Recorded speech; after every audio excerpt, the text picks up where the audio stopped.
अस्सलामुअलैकुम वीवर, आज जो रेसिपी लेके आ रहे हैं वो है देगी स्टाइल मटन कौरमा।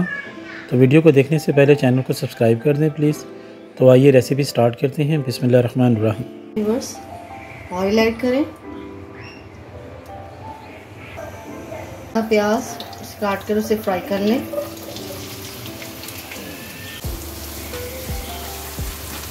गोल्डन हो जाए तो इसको निकाल लें। इसको ठंडा कर लें। कढ़ाई में हमने प्याज फ्राई किया है, उसी में हाफ प्याली योगर्ट, 6-7 लौंग, 1 बड़ी इलायची, 4 छोटी इलायची, दालचीनी का पीस और कुछ काली मिर्चें वो इसमें ऐड कर दें। 1 टीस्पून नमक, हाफ टी स्पून हल्दी और 1 टेबलस्पून पिसी लाल मिर्च वो इसमें शामिल करें। 1 टेबलस्पून लहसुन अदरक पेस्ट वो ऐड कर दें और इसको मिक्स कर लें। अभी मैंने फ्लेम ऑन नहीं किया। 400 ग्राम से करीब मटन है वो इसमें शामिल करें। तो मिक्स करके अब इसका फ्लेम ऑन करते हैं। मिक्स करने के बाद इसमें लो फ्लेम पर 15 से 20 मिनट के लिए इसे कुक करें। जब इसका पानी ड्राई हो जाए तो दही का, तो इसमें ऑयल डालकर इसको भून लेते हैं।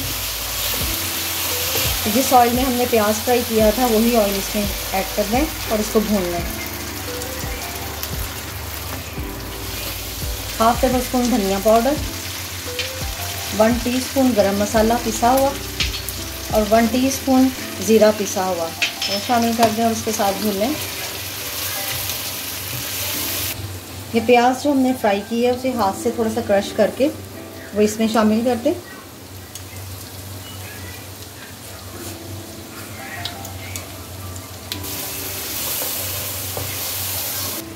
जब इसमें थोड़ा सा ये मसाला भुन जाए तो इसमें पानी शामिल कर दें